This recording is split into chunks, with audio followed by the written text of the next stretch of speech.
Hello, I'm Montse Alvarado, and this is EWTN News In Depth.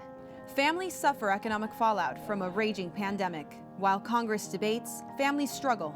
A look at what's at stake. For the last year, you've got people that have never missed Sunday Mass in 70 years who have just gone through a year of it. Are they going to come back? Our exclusive interview with Cardinal Timothy DOLAN. COVID's impact on the family, the church, and our Catholic schools. Papal history is made. Pope Francis arrives in Iraq on a pilgrimage of peace. His presence a sign of support to a Christian community decimated by war. Faith among the rubble. Battered and bruised, Catholicism is alive in Iraq. A young Iraqi woman shares her story, and a rare close-up look at one of the world's most stunning depictions of Christianity. EWTN News In Depth is next.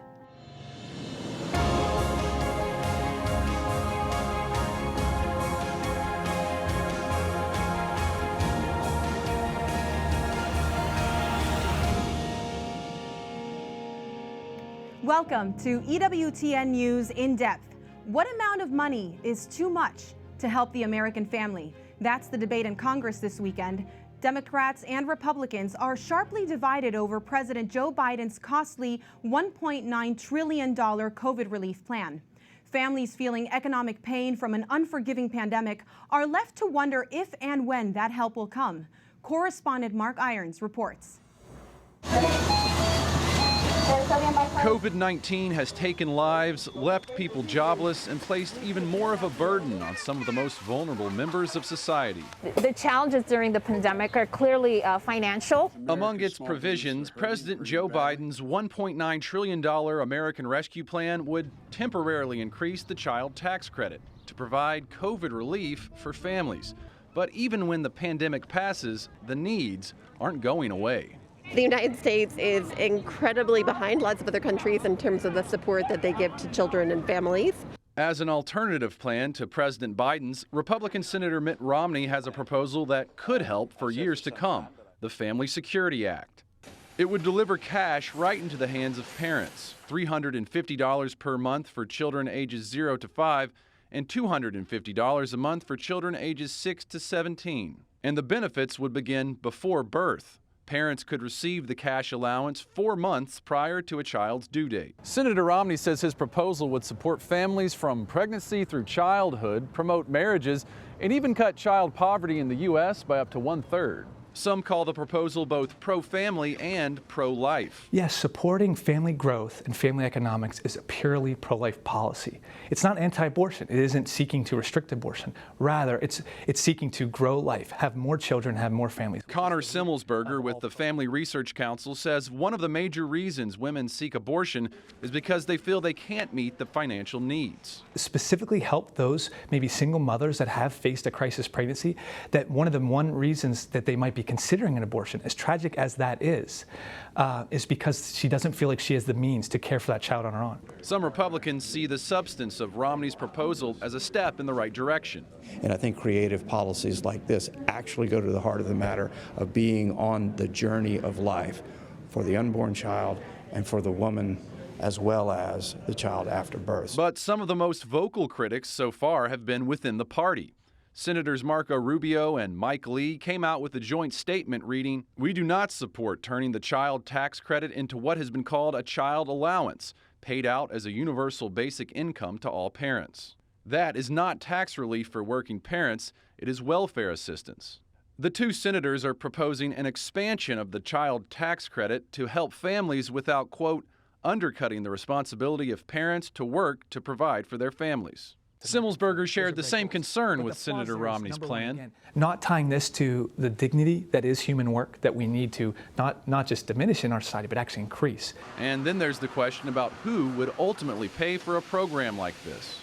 Right now, we're actually adding spending to welfare. Those children that we're subsidizing right now, they're going to be the one paying in the future. Still, Republican proposals like Senator Romney's could attract the attention of Democrats. Certainly, I think the effort to try to end child poverty in America is one that hopefully Democrats and Republicans, House members, senators share. Whether bipartisan support is possible remains another matter. A plan like Romney's proposes cuts to some current family welfare programs. But the ideas from Capitol Hill are likely to keep coming as COVID-19 keeps creating disorder. The issues families face are in the spotlight. Yeah, like it really is a challenge for a lot of families, especially now. Mark Irons, EWTN News In Depth. Where does the Catholic Church stand on proposals like the Biden COVID relief package or the Romney Family Security Act? EWTN News In Depth turned to one of the most recognizable Catholic names in America, Cardinal Timothy Dolan of New York. The Cardinal was kind enough to talk to us in a socially distanced interview earlier this week at his Manhattan residence. Here's Cardinal Timothy Dolan on the record. Thank you so much for being with us for this inaugural show of EWTN News In Depth and for this mini sort of Catholic State of the Union. There you go. I hope we get better ratings than the one in Washington, right?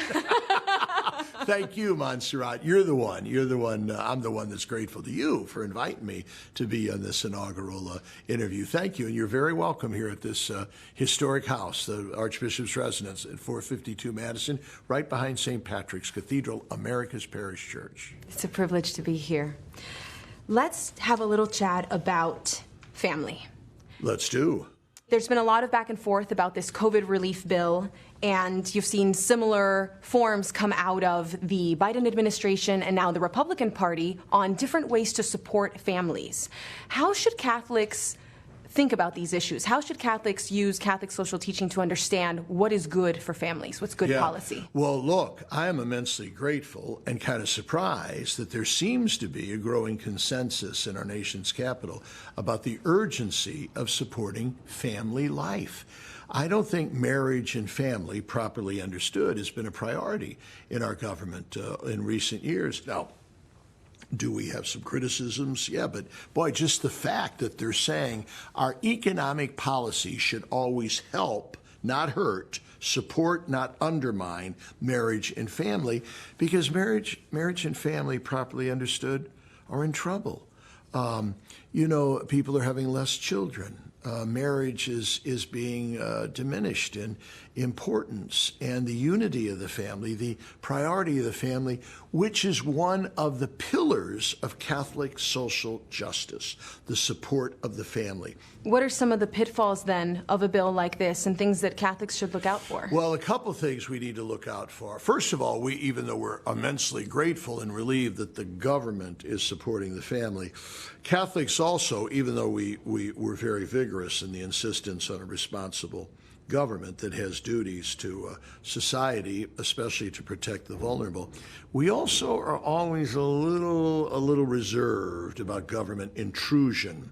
So one of the worries we would have is we don't want the government intruding upon, like, the definition of what a family is. Mm-hmm. We know what a family is. We know it by nature, and you and I know it by revelation, that it's a man and woman united in a faithful marriage who cooperate with God in bringing new life in the world with their children.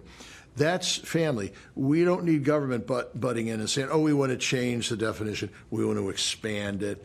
No, leave us alone, okay? But you just support the nuclear family, okay? That we can live with. An intrusion on just what the family is, that's where we get a little skeptical, because that can be perilous.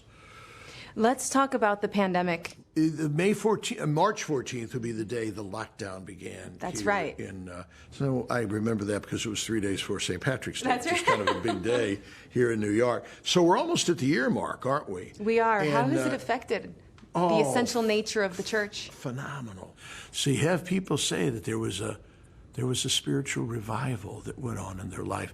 As Catholics, a renewed appreciation for the sacraments and for just being together. Thank God we had all the innovation about the, you're in the business here, Montserrat, with working for the Eternal Word television network, but the very fact that now we became savvy about technology and about live streaming, thanks be to God, okay? But we've also discovered, you know what, we're not Joel Osteen's. I appreciate what he does, by the way. But no, we Catholics, we're hands-on. We want to be there. We are sacramental. We are incarnational. And that's a revived sentiment in the church that is going to be good. There are some bad. Let's face it, many people fell into a depression and a discouragement, giving into temptation to think God has let us down, which we know he never does, but that's a negative impact. The very fact that we worry, and we pastors do, are our people going to come back? When you That's the worry. Are people going to come back? When you get Montserrat, a vibrant faith is based upon a regimen of life, a stability, and a discipline. For the last year, you've got people that have never missed Sunday Mass in 70 years who have just gone through a year of it.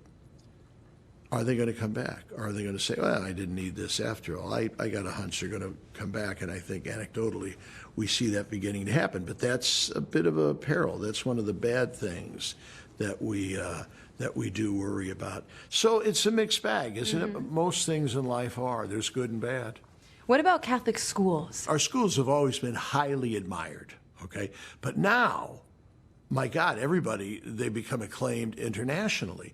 Even people that don't like us, and there's quite a few, have said, you know what, the Catholic schools have done it well. There's sort of like a rising crescendo of praise for our Catholic schools, because we said the best way we can serve the community is to safely get our kids back to school, to obey all the precautions, but to listen to the experts say that kids are going to be safe there. And darn it, we did it. Our enrollment went up 11%. Is that grand? Well, that's the question. Everyone was saying that schools were closing by 11%, but enrollment did go up. We went up, yeah. Now, and we had come up. We had to close. Sadly, you never want to do that, but periodically you do. We had to close close to 20 schools the beginning of last summer. Was that COVID related? It was COVID related in that, to be honest with you, Montserrat, probably most of those we would have had to bite the bullet and close anyway. The list was expanded a little and the urgency was enhanced because our enrollment began to go down, because our loyal parents were simply saying, we don't want to enroll because we don't know if we're going to even have the job, if we're going to even have an income. How can we pledge the tuition, which we try to keep as low as possible, and to help with scholarships? How can we do it? So the enrollment went down. We couldn't reopen if we weren't sure that we were going to have the students. Now, as it turned out, we spiked up when we did reopen, and and there's prognosis that it might even get more, because even when the government schools open back up, more and more people are saying, "Thank God the Catholic schools were there. Thank God they put our kids first. Thank God they did it very, very safely." And we who went there from the government schools really like what we saw.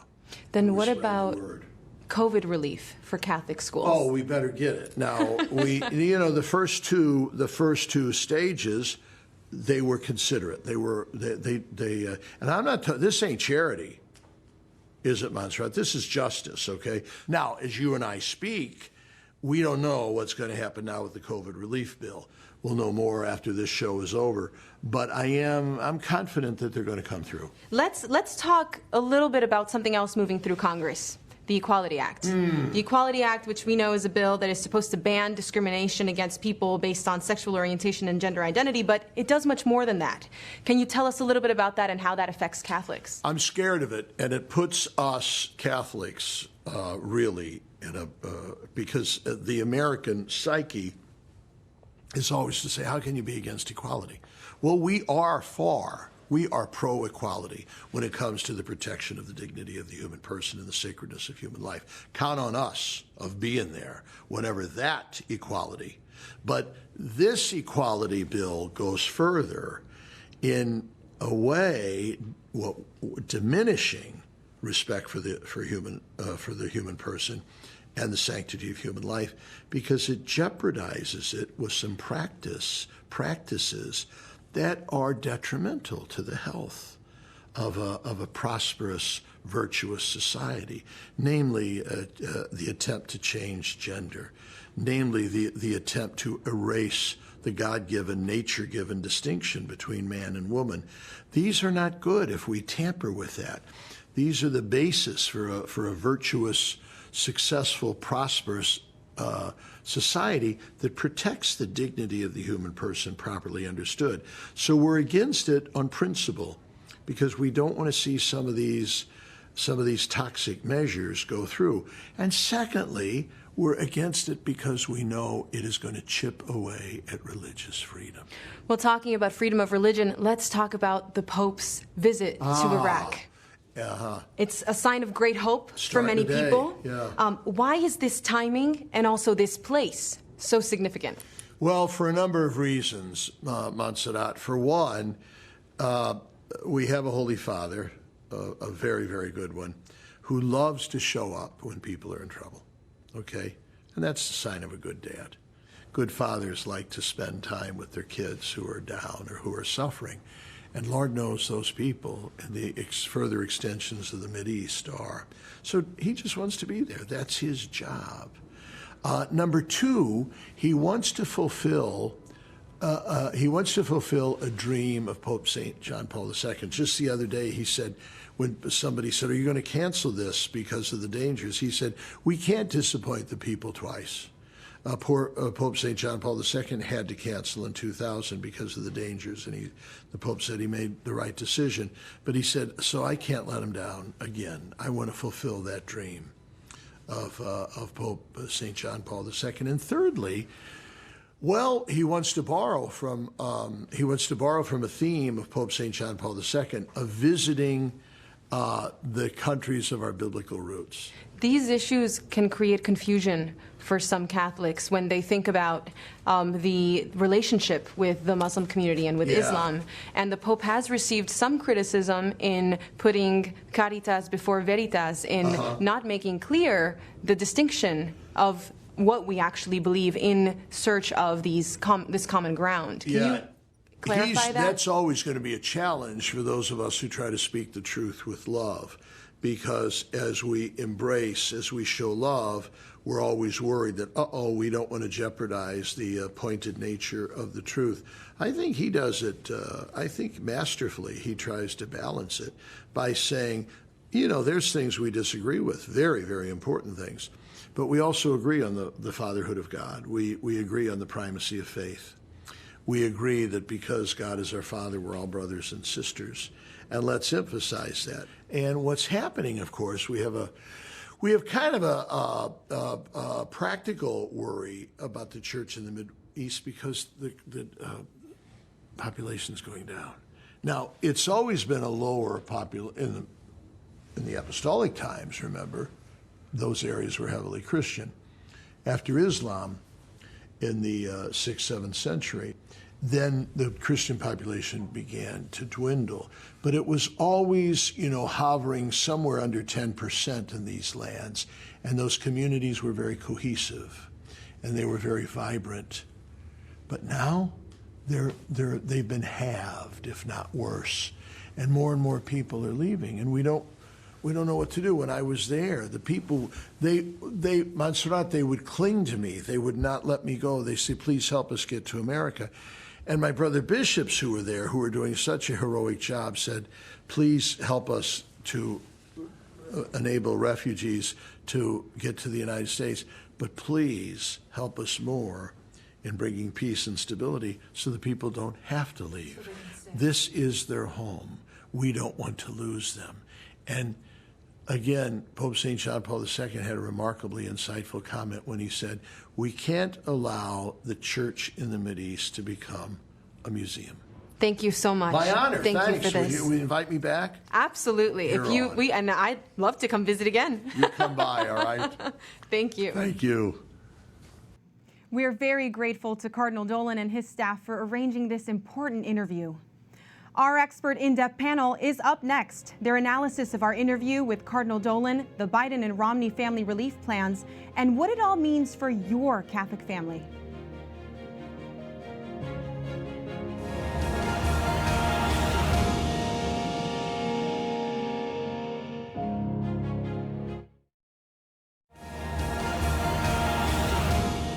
Welcome back to EWTN News In Depth. I'm Montse Alvarado. There's a lot to talk about with our expert panel, what's happening on Capitol Hill this weekend with family relief legislation, plus our on-the-record interview with Cardinal DOLAN.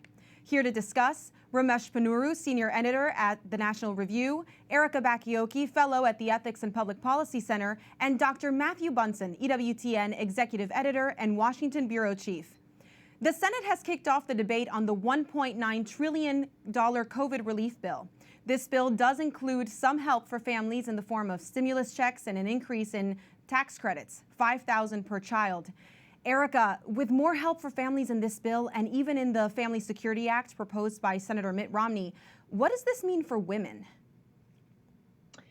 Well, I think it's a really important corrective to laws and policies in our country that favor kind of unencumbered individuals over dependents and those who care for them, who, tend to be disproportionately women. We also know that the vast number of abortions in this country are obtained because pregnant mothers do not think that they have the financial resources to care for their child. So I think there's a really strong evidence to suggest that this kind of bump up in the child tax credit or a child allowance, especially one like Romney's, which is sent, before the child is born, when the child's still in utero, would really help women who might otherwise abort carry their pregnancies to term. You see other countries who give this kind of direct cash support to parents, like Spain, Italy, and Hungary, have all seen their abortion rates fall. Ramesh, we are seeing pushback from Republicans on the COVID bill and even Senator Romney's proposal. Are there counter proposals out there, and are we seeing enough leadership and initiative from Republicans and conservatives? Well, Senators Mike Lee of Utah and Marco Rubio of Florida have for many years been advancing their own proposal to expand the child tax credit. And they've sometimes faced pretty strong resistance from a lot of other Republicans, from the Wall Street Journal editorial page, from the Trump White House. But they've done this long, hard work, and they've achieved some success. They don't like the Romney plan. They prefer their own plan. There are some pretty complicated policy debates that underlie that disagreement. But I think it's encouraging that we're now seeing so much bipartisan interest in figuring out how best to support families and how to design that policy, and not the kind of indifference and disinterest that we've been previously seeing. And is that about economic impact, their concerns?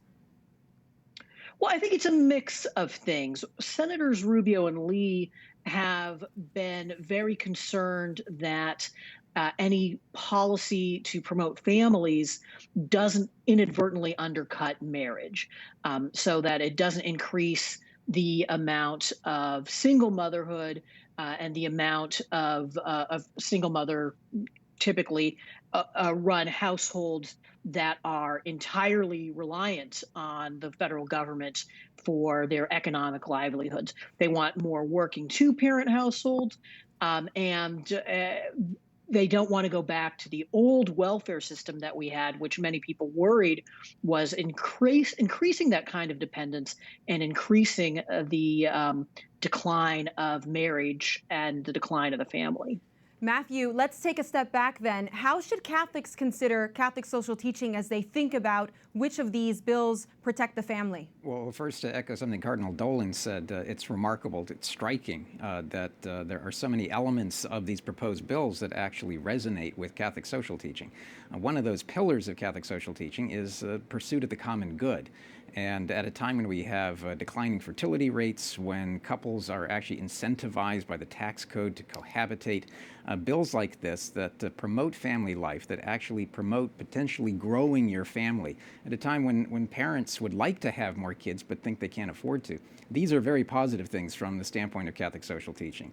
The other stress that we're seeing develop here, as Ramesh has just touched upon, is the relationship between the dignity of work and the potential perils of a welfare state. So that's something that the popes from Leo XIII on have been concerned about, this sort of overweening government involvement in our lives, and the risks to family life from a welfare system that, of course, never shrinks. It always continues to grow.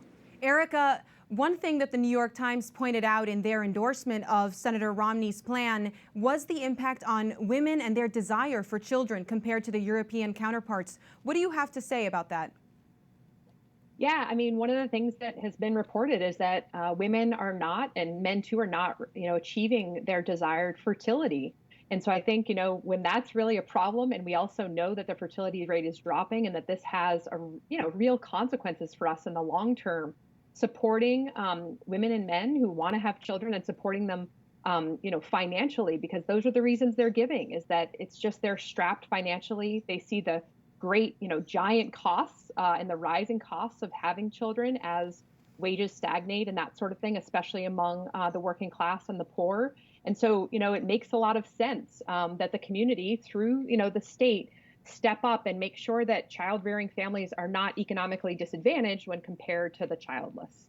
Staying with proposals on Capitol Hill, the Equality Act is sparking controversy for its treatment of religious individuals and institutions, as it might limit people's or organizations' ability to defend themselves against discrimination claims.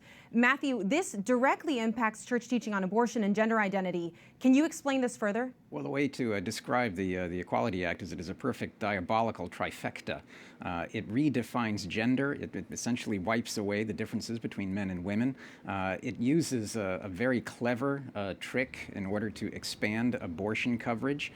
And it obliterates the religious freedom rights of people of conscience. So taking all of those together, I think we should be especially concerned with that third element. The risks to religious freedom, the rights to speak out, to have a place, a voice in the public square. It is going to be very difficult for us to adhere and to advance church teaching in an environment in which the First Amendment is really at risk, including RFRA, the Religious Freedom Restoration Act. All of that is in peril with something like the Equality Act. Erica, are there potential consequences of the Equality Act for women as well? Yeah, absolutely. I mean, it's kind of this ironically named, ill-named act, right? But let me just quickly mention two consequences on the trans side of things and then one for working women. So first, this Equality Act would clearly upend hard-won legal protections for women, inviting trans-identifying men to compete against women in sports and to potentially win and so therefore take away athletic scholarships, as women. And then even more disconcerting, doctors would be required to provide and insurers to cover cross-sex hormonal treatments and surgeries for young girls and boys who request them and without parental consent. And these treatments are known to render young people infertile. But there are also these consequences for women in the workplace. So kind of hidden in this act is this kind of odd freestanding prohibition on pregnancy discrimination that would seem to be intended to replace the actual Pregnancy Discrimination Act with language that requires healthcare providers to perform abortions and states to fund them. But this is really a slap in the face for women too, because given the economic incentives that businesses already have to prefer employees without kind of burdensome children at home to care for, and so to prefer abortion over more costly accommodations for parenting, the Equality Act with its push for this no-cost abortion would basically invite just this kind of pressure to abort on working women that the real Pregnancy Discrimination Act was actually designed to avert. Ramesh, really quickly to you, your thoughts on the Equality Act. Well, I concur with what's been said. I think in particular, the threat to religious freedom. We've got a Religious Freedom Restoration Act on the books, but the Equality Act says we're not going to be applying that to these provisions of law. It's an explicit carve-out, and I think that's an extremely dangerous step to take. That's right. We'll continue this conversation next week. Thank you so much, Erica, Ramesh, and Dr. Bunson. And thank you for being with us as we launch this program, this brand new program, EWTN News In Depth. When we come back, we'll tell you a little bit about this show and what we hope it brings to EWTN viewers like you. And who better to explain than a familiar face to the EWTN family? I'm very excited about this show. I think from the very moment that we began to discuss the concept, I felt this is an important show for EWTN News to bring forward, and I am so excited to see that concept now finally being realized.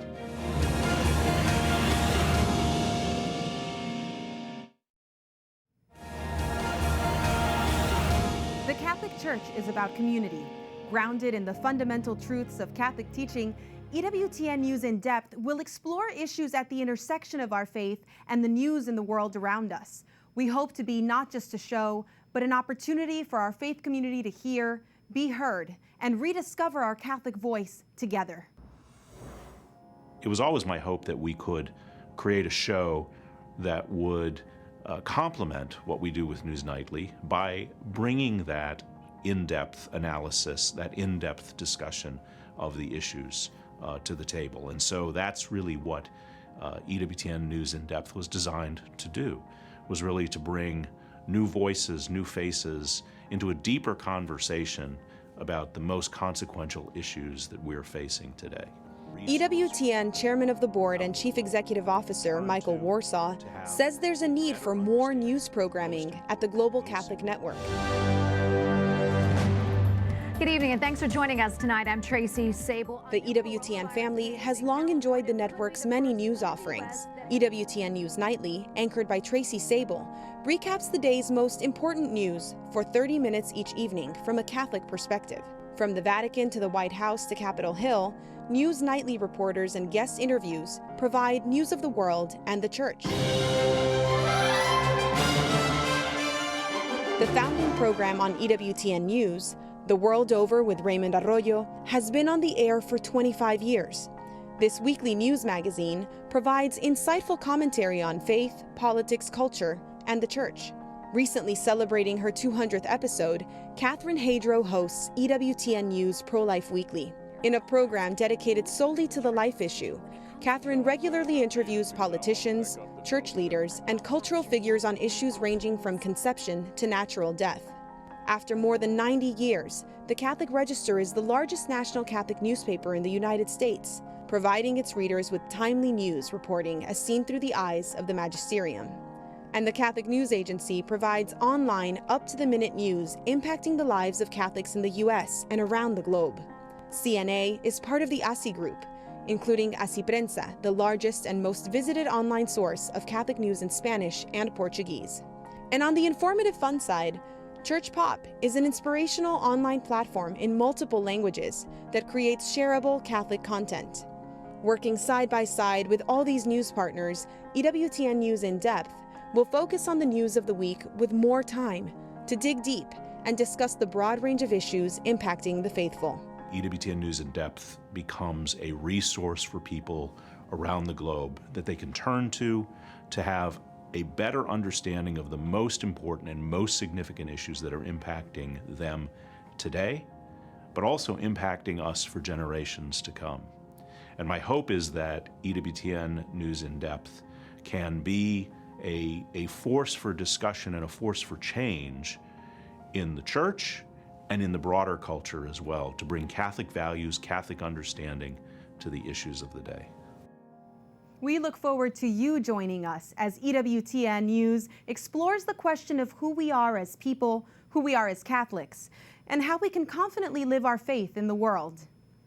For our full interview with Michael Warsaw and other extra content, we invite you to connect with us at EWTN News In Depth on our Facebook, Twitter, and Instagram pages.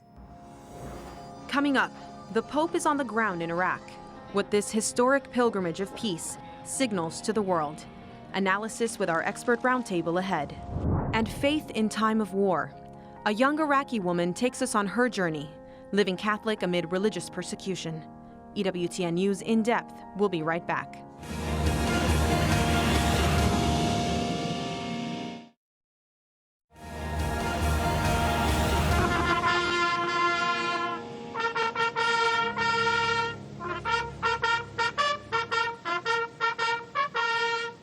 Pope Francis arrives to a red carpet welcome in Iraq on his pilgrimage of peace to the cradle of civilization. His arrival Friday morning was covered live on Iraqi television as throngs of excited bystanders greeted him along the notoriously dangerous airport road, known for frequent roadside bombings. Pope Francis was then received with the highest honors at the presidential palace in Baghdad's fortified Green Zone. That's where he met with the Iraqi president, civil authorities, and members of the diplomatic corps. Recent rocket attacks and sectarian violence and a surge of COVID cases in Iraq have led many to question the wisdom of going through with the visit. But Pope Francis was determined to carry on. He is the first pope in history to visit Iraq. Wartime dangers forced Popes John Paul II and Benedict XVI to cancel their planned trips to Iraq. Acknowledging the heavy toll sectarian fighting has had on the religious community, Pope Francis met Friday evening with priests, bishops, and religious at Our Lady of Salvation Church in Baghdad. Nearly 60 people were killed there a decade ago when the church came under assault by Al-Qaeda in an attack that tore at the heart of the Christian community. The Pope has a full agenda the next 2 days. Tomorrow, he will visit Iraq's Muslim leader, the Grand Ayatollah, followed by an interfaith meeting at the ancient city of Ur, the biblical birthplace of Abraham. The prophet common to Christians, Muslims, and Jews. Later in the day, he will celebrate Mass at the Chaldean Cathedral in Baghdad. On Sunday, he will fly north to Mosul, where he will lead prayers for war victims. And that evening, he will lead Mass at a stadium in Erbil before his return to Rome the next day. Destruction was heavy in those areas of northern Iraq near Mosul and Erbil. Entire religious communities killed or forced to flee. EWTN News Rome reporter Colm Flynn introduces us to a young Iraqi woman whose faith has survived war. Here's this week's Faith Journey in Depth.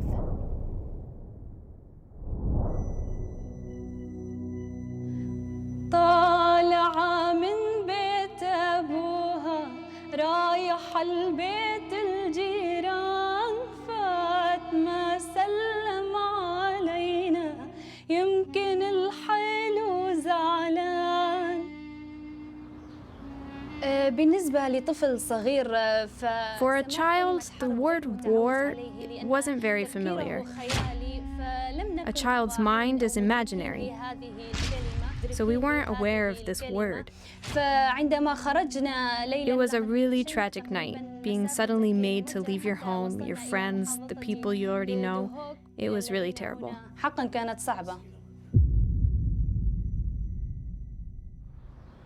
Hala Amir is 20 years of age and grew up in the Iraqi city of Mosul. My childhood was a lot of fun. I was kind of a naughty child. I was constantly moving. I was running from one neighborhood to another, playing with different children. We all miss those days, but they still live on in our minds. Hala and her family are Catholic, and this is something that's very important to her. Did you always have a strong faith growing up? Yes, the church is our second home. My father is a deacon and my mother is very active as well. My uncle is a priest and I myself am very active in the parish. So the faith starts in your own home and then the church grows in our own lives. When Hala was just 14 years of age, her world was turned upside down when the war started, and her family, along with thousands of others, had to flee from ISIS. Hala, take me back to that night when you and your family had to evacuate your house. You had to flee your home. It was difficult because you were used to something specific and suddenly you have to get used to another environment. That night when we left our home, we walked some kilometers away to reach another county. It was a really tragic night, being suddenly made to leave your home, your friends, the people you already know. It was really terrible. But also our way of thinking changed from childish thoughts to an adult way of thinking. We didn't live our teenage years. We became more aware of the serious matters in life, like the meaning of family. We saw children and old people killed before our eyes. After 3.5 years, it was eventually safe enough for Hala and her family to return to their home in Mosul and start to rebuild their lives. But it still saddens her today when she sees Christians continue to be persecuted in Iraq. Seeing your country get worse day after day makes you feel bad because of the unusual situation.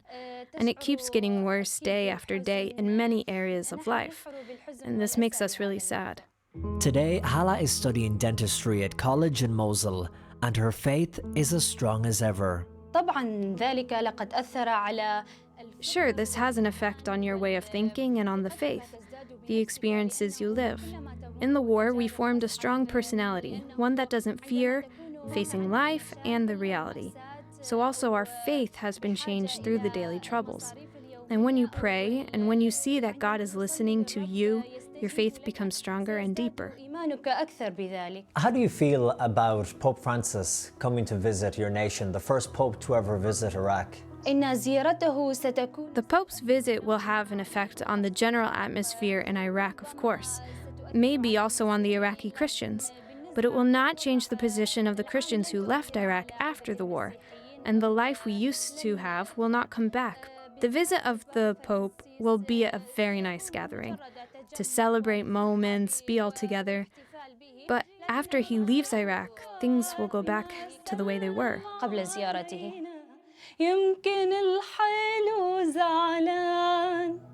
Colm Flynn for EWTN News In Depth. Colm and an EWTN News crew are traveling right now with Pope Francis in Iraq. Watch EWTN News nightly on Monday at 6 p.m. Eastern for a full recap of the Pontiff's historic visit. Then next week at this time on EWTN News In Depth, Colm returns with a reaction from Iraqi Catholics. He'll tell their story, what it was like to have the Pope in their midst. The Holy Father's trip puts a renewed international spotlight on religious persecution of Christians. To help us understand the significance of this visit, we're joined by Father Deacon Andrew Bennett, Senior Fellow at the Religious Freedom Institute in Washington, Nadine Mayenza, Commissioner at the U.S. Commission on International Religious Freedom, and once again, Dr. Matthew Bunson, EWTN Executive Editor and Washington Bureau Chief. Thank you for joining us. Matthew, what does the Pope hope to accomplish in this visit, and what does it mean for Catholics? Well, for Pope Francis, this is the next important step in his major outreach to the Islamic world. We've seen his visits to Egypt, to Abu Dhabi, his building of a really strong relationship, especially with Sunni Islam. Now in Iraq, he's going to a place with a Shiite majority population. So that itself, I think, is significant. For domestic Iraqi consumption, the Holy Father is promoting economic stability and political stability and the development of a pluralistic society, the better treatment of religious minorities, which of course impacts directly the significance of this trip for the Catholics of the region, where Pope Francis is going to be a beacon of hope after almost 20 years of almost relentless suffering and a diaspora of Catholics and Christians out of Iraq around the world. Nadine, the Pope will be meeting with the Grand Ayatollah Ali at Sistani.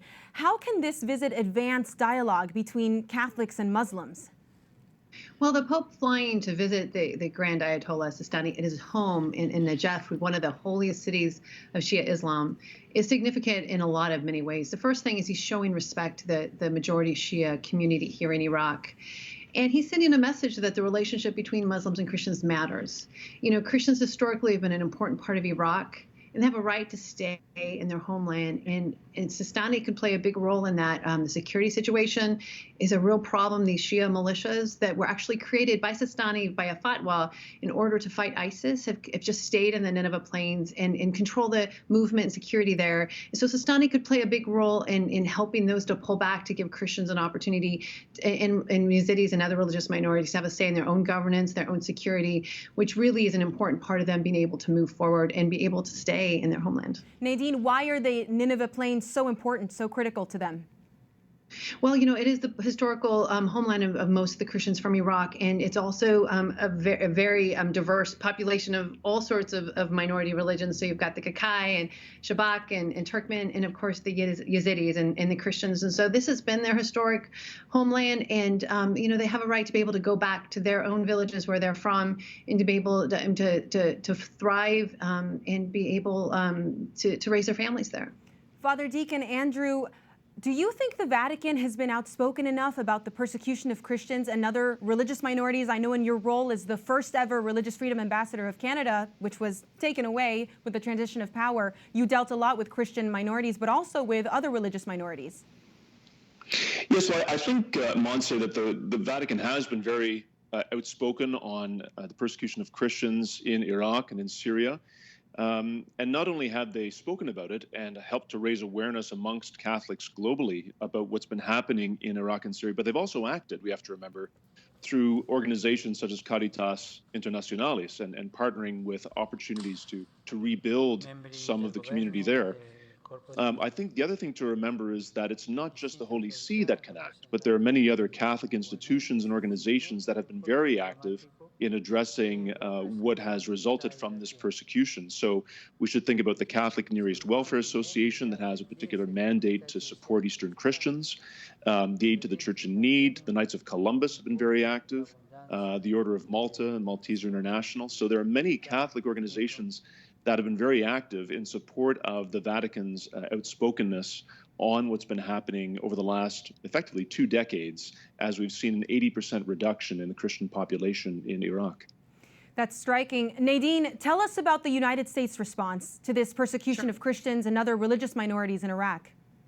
Well, first of all, I think most people don't understand that by the time ISIS arrived in 2014, half the Christians were already gone. So, when the U.S. invaded in 2003, there were 1.5 million. By 2014, there were 700,000 because the sectarianism and persecution had begun to rise. And also, they instituted a constitution in 2005 that they didn't settle what's called the disputed areas. They were supposed to within 2 years, which is this area where the Nineveh Plains are and where Sinjar is.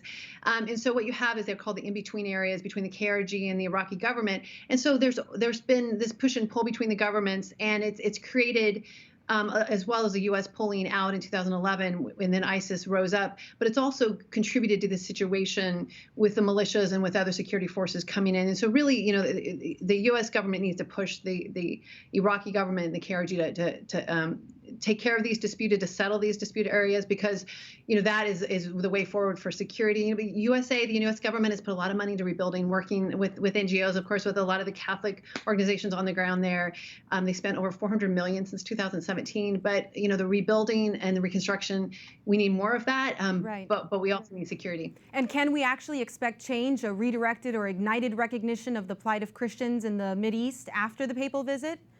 Absolutely. I think this is a special moment for the world to once again take a look at Iraq, consider how they can help Christians, Yazidis, and others recover from ISIS. There are 83 countries as part of the coalition to defeat ISIS. There's no reason why these same countries can't also come alongside and help these victims from ISIS to recover and be able to stay in their homeland. Matthew, let's talk about the risks. What are the risks for the Pope's visit? Wasn't it rumored that this trip would be canceled? Well, there are always going to be the risks of cancellation, as we saw with Pope St. John Paul II, for example. For Pope Francis, I think there are a couple of risks here. There's the medical side, of course, where there is concern about COVID spreading as a result of his trip. But the wider question for Pope Francis is going to be what follows next. If he does these grand gestures, which he is always very good at, of reaching the hearts of the Iraqi people, but then Iraq settles back into the type of sectarian violence that we've seen, and there is no real progress on the ending of many of the disabilities for religious minorities, I think this could have long-term a depressing effect on the Christian population there. Andrew, the global community relies on this great visit and the change that we think will come from it. What do you think are going to be some of the key moments from this trip? Well, I think in some respects, Montse, the key moments will maybe not be experienced particularly in Iraq, but maybe in the broader global Christian community, especially amongst Catholics. We have to look at what the impact has been of the persecutions in Iraq. This massive movement of Christians out from their historic homelands into many of our own countries, whether it's the United States or Canada or Sweden or France. And isn't it interesting that this visit by Pope Francis will come at a time where these communities providentially have become anchored in these new countries that are profoundly secularist now in their orientation. And how might these Eastern Catholic brethren of ours be a witness for us to what it means to live out a public faith? And so I think the Pope's visit will help to highlight for many of us living, especially in Western democracies, the growing presence of these communities, the Chaldean Catholic Church, the Syriac Catholic Church, and other Christians from ancient sort of Mesopotamia, that they have a story to tell us, they have a witness to offer us in terms of living out our own public and courageous faith. And hopefully they'll be received in countries that understand religious freedom. Thank you so much, Nadine, Deacon Bennett, and also Dr. Bunson for being with us for this important discussion. Really appreciate it. When we return, we go to Rome for the first of many Catholic images of the week. a close-up look at one of the world's greatest works of art.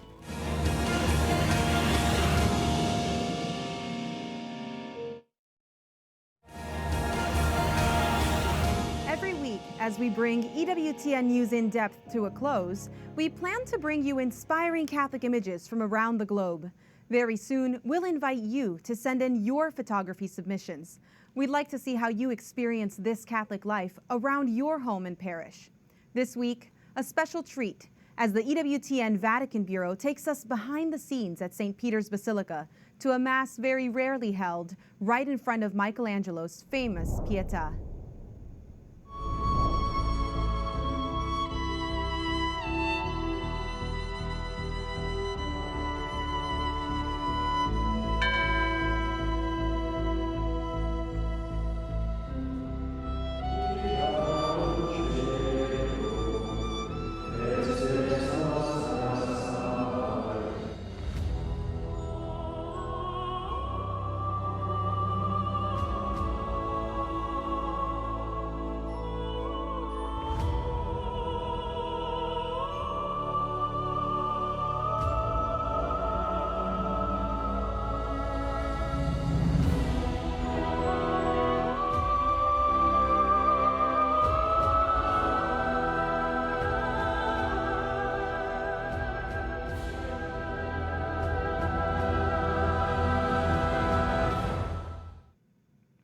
Just beautiful. Many thanks to our Vatican Bureau for that beautiful piece. And that's a wrap on this very first edition of EWTN News In Depth. I'm Montse Alvarado. We'll continue the conversation same time next week. See you then.